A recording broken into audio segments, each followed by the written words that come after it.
All right, a couple things here. What I want to try and give you is a couple things to work on if you're a pitcher, a young pitcher in particular. A few tenets, things that can really help no matter what the long-term mechanics look like. So let me go ahead and show you a couple things real quick. First of all, you ought to be able to at least stand on your back foot. If you're right-handed, that'll be your right foot. If you're left-handed, that'll be your left foot. And lift your leg and hold it. Now, the thing about that front toe, you don't need to get crazy with it. You don't need to pull it up. You don't need to wrench it. Just lift it off the ground, let it dangle, and then stay balanced on that back side. That's all you need to do, all right?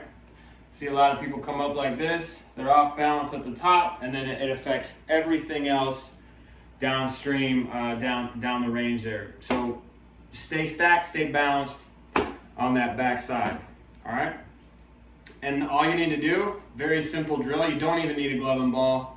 I've got one just because, but you just go up and down, up and down, up and hold and down.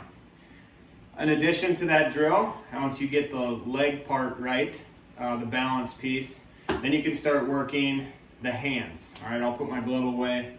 For this one, basically you're just gonna take your thumbs, you're gonna have them together just like you would with a glove on your hand, and you're gonna work them together. They don't have to work up with the knee, they can stay at chest height.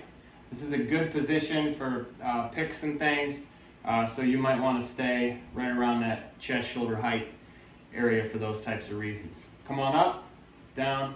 As you come down, the thumbs break away. All right, up, down, up, down, up, down. Now eventually you'll go from balance, down and out, to power. And when we get to power, what we're looking for is equal and opposite. Equal bend in the front arm and the back arm, opposite ends of your body. See how my fingers are facing backwards? That's going to help to recruit the wrist and forearm in the throwing motion. That's going to give me that last little bit of snap. If I throw it like this, I'm going to catapult it. It's just going to kind of go arky. You don't really have to do too much with that front backside right now, but for that purposes of that right there, just to keep it simple, working basic mechanics, equal and opposite, fingers out, and you can go ahead and just stop in that power spot. I like to keep the weight on the back side, that way you've got something to drive off of as you go to pitch the baseball, all right? One more thing, let's talk about front side a little bit. This is an easy addition to kind of what we've already talked about. This is like a pitching lesson, so if you're a youngster and you want to learn how to pitch, work on these few cues, and you'll be more accurate in your throwing.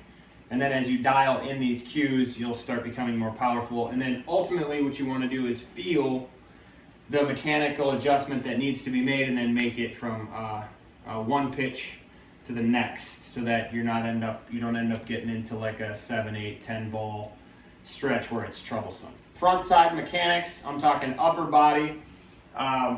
Basically the lower body, all it does is stop rotation of the lower half, but it'll happen the way it happens, I think. But I do know how the front side glove works. I haven't watched that front side pitching mechanics enough to really focus on it. I think the drive and basically keeping that front arm, basically keep it out of the way. So you're gonna go equal and opposite, thumb, thumb, and now the glove, all it does as you go, turns over, and you're gonna just go to it. You're not gonna pull, you're just gonna go to it. Glove stays, and then we work into that good fielding finish. That was way more than I planned on showing you. A couple things, as we're kind of stuck inside right now. Stacked on the back side, up, down. If you can't get balance, if you can't hold for 3 to 5 seconds, don't do anything else until you can, basically. And then once you can start moving into some of the other things that I talked about. But hopefully, if you're looking for something to do, kids are looking for something to do, they can go ahead and do that.